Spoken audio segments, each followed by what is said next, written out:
Last update, the exterior panels were finally completed. After reinforcing the structure, they look better than ever. Now, we have recruited the galaxy's best electricians to install lights on Kamino. Hello boyos, Rich Boy J here back with another video, and this is going to be another episode of building Kamino in Lego.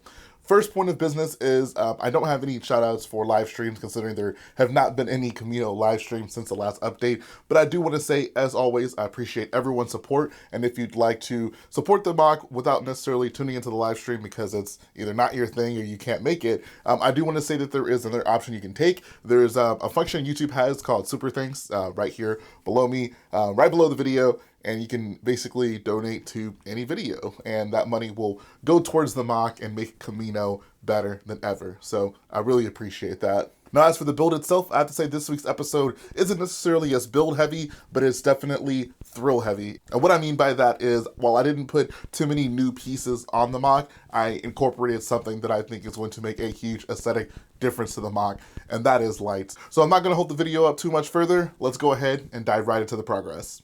Throughout the process of adding these exterior panels to the dome, I've been mentioning that I really am going to at some point need to realign all of them, basically just because the structure that I built up was not perfectly shaped, and it was resulting in a lot of unsightly gaps and just things not lining up the way they're supposed to. So I decided this week it was just time to go ahead and tackle this. Process was a lot more involved than it might sound. I basically had to remove every single exterior panel off the top of the build, and then as I added them one by one back onto the frame, I made sure that everything was lined up. A big part of this was also redoing the internal structure and adding these supports here that kind of link all of these frame sections together. It ensured that the spacing between each panel was consistent. That way I didn't end up with some sections that worked perfectly together and then some that were too close and then some that ultimately ended up being too far away from each other. I'm gonna be completely honest, taking the time to clean up all these panels was super tedious, but it was worth it. Just seeing finally these panels come together without the unsightly gaps, you know, if we're ignoring these sections right here for the meantime, is just so nice, so fulfilling. That was probably the most difficult part of this build, just getting all of this to come together in a dome shape without the gaps, and just having it all look seamless and smooth and getting that curvature down. Like, all those things were pretty much going to make or break this mock. So seeing it all finally come together without the gaps and with a pretty reasonably good structure, like this is not a weak mock by any means, makes me super happy. I think one of the things I was also super proud of is the fact that I was able to close up some of the gaps in this section right here. Just getting that indented section by itself with the overall design that I was going for here was not easy. There was so much planning that had to go into it. So the fact that that came out nicely makes me super happy.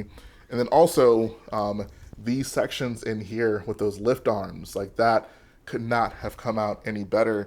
You know, I was super concerned when I first started with this build, and I was like, you know, I want to add all these various shades of gray, but the very light bluish gray only exists, at least for, you know, my budget, in those lift arm pieces. So like, how can I integrate those in a believable way? And I think that I've certainly done that, especially with that trim that kind of goes right there along the build. The last thing I wanted to say is all the small little details are what really set this thing apart. You know, this very much could have just been a bunch of gray panels. I would have spent so much less time on this if this was just a bunch of gray panels that I slapped together. But I wanted to not only have a lot of surface detail, I mean, if you look at any of these, you can tell a lot of time was put into each and every one of these panels. But I also wanted to adhere to the reference material as much as possible. I thought that that was a super fun and inspiring thing to do. And, you know, if you look at the pictures and you look at this mock, the surface specifically, you're going to notice a lot of things line up. So I think that that's really cool. And it just makes it that much more authentic, I guess I should say. So everything's looking super cool here. Another thing I wanted to update you guys on is the pieces that I need for the railing that goes all the way around here will be coming in within like a week or so. So we'll finally get to cover this up. This won't be an OSHA violation anymore. Won't have our clone cadets falling off into the water. we'll be able to get that all taken care of. And I'm really just excited to see what this will look like, kind of all closed in, because it's so cool. Like, don't get me wrong, I'm very happy with the way this looks, but I'd say having those big, colorful, just random edges right there, kind of an eyesore. So getting that covered up will look really nice. I think also,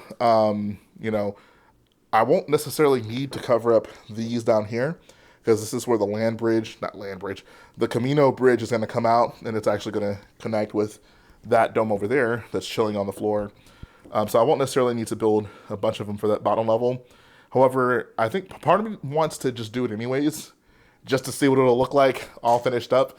And then, once I do finally integrate the bridge, I'll just take the ones off that I'm using down here where they don't need to be, and then just put them on that one, because I'll definitely need to build a lot more of those for the other domes. So I think that might be a good idea, just to show myself what this thing looks like finished up, because the bridge is, I feel like we're kind of some ways away from doing that. So yeah, now that I've done my due diligence for this episode with the exterior of the build, our next point of order is going to the interior, and we're first going to start with the lights.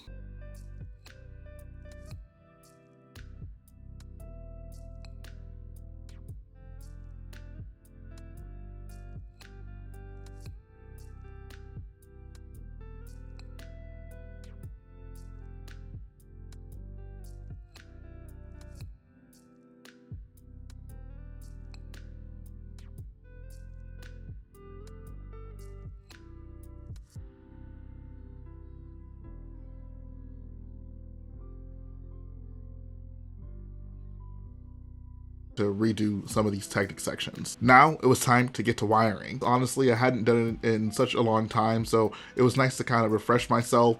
And speaking of which, I do have a lighting tutorial for Lego MOCs of all sizes, whether you're doing something large scale like this, or you just want to add lights to some cute little thing you have on your desk. Either way, the tutorial is, I think, pretty good and super cheap. And the scale you can achieve with my technique is pretty much unlimited. Once I had everything wired up, I went ahead and checked my lights. They were good to go. All right, as you guys can see now, we got all those panels connected, as well as the lights wired up, ready to go, covering up all those light fixtures that I have on the other sides of these walls, which is a big relief for me, because that was something I knew I was gonna have to figure out at some point for this build. So seeing it now pretty much all finished up actually makes me quite happy. This is what the lights look on from behind the scenes. Not really much to see, other than the fact that the lights do work, which is great. And then of course, as I explained earlier, those white panels kind of help get some reflections of light going on in there, and having it enclosed just will create a more uniform glowing look for the windows, or light fixtures rather, on the outside. So the next thing I'm going to go ahead and do, or I guess the last thing we're going to do for this update, is I'm going to turn off the big bright light in this room. I'm going to turn on another less bright light, and I'm basically just going to show you guys what Kamino's looking like with the lights finally installed. So I've been waiting for this moment for a while, and I hope that you guys have as well. It's always kind of a magical moment when you can install lights on a build. And I'm not going to talk anymore. Let's just go ahead and dive right into it.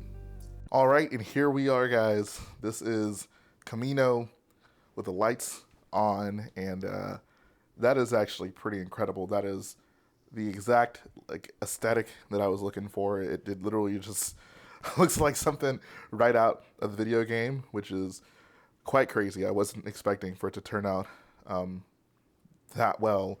But it looks good. It looks good on camera. It looks even better in person. So let me give you guys a nice little 3D, or 360 rather, view of everything. And especially in those shadows, those lights really, really pop out in the build, which is really the plan. Because whenever I was first kind of designing this and deciding exactly where I wanted to have lights, one of the considerations that I had was putting lights on the ceilings inside here to shine down on the minifigs. But I think the more and more that I looked at reference material, I was kind of convinced that it's not super bright under there. Even in the Clone Wars show, whenever they show the Kamino domes, you really see those Death Star pattern lights just kind of piercing through the darkness as it's kind of hidden under the walkways and the ceiling there. So I was like, you know, it would be, I guess, kind of cool to have a little bit more illuminated so the figures are more visible. But I think that I'd much rather have the aesthetic of kind of the walls being dark in there, and then having those Death Star light pattern lights just really illuminate through there. And I think, you know, finally seeing this together here, I for sure am happy with that decision, because this is so fulfilling, I guess is the word I'm looking for. I've been working on this build for so long, and finally seeing it like this, like looking so reminiscent of the video game, so reminiscent of the Clone Wars TV show, so reminiscent of the movies even. This is, you know, those moments that you really look forward to as a builder, where things just seemingly come together. So that's really all I have to say about this. I wish I could spend all day just giving you guys views of this thing, but I'm very, very happy with the way this came out, and I'm super excited that now we got pretty much everything on those walls finished up. So moving forward, we'll be able to actually work on the interior. This was really the biggest thing preventing me from getting started on that, but now we got those panels and lights installed. We can start covering that up, and we can have, you know, the inside look even just as good as the outside. So super happy with everything happening with this mock, and it is coming together, guys. It is really coming together. So let's go ahead and move to the outro. And that's going to finish up the build this week, guys. Of course, as always, let me know in the comment section below, how are you feeling about the mock so far? I think the lights make such a big difference, and it's giving me that exact aesthetic that I wanted. It is just taking me right into Attack of the Clones. It's taking me right into Battlefront, right into Clone Wars.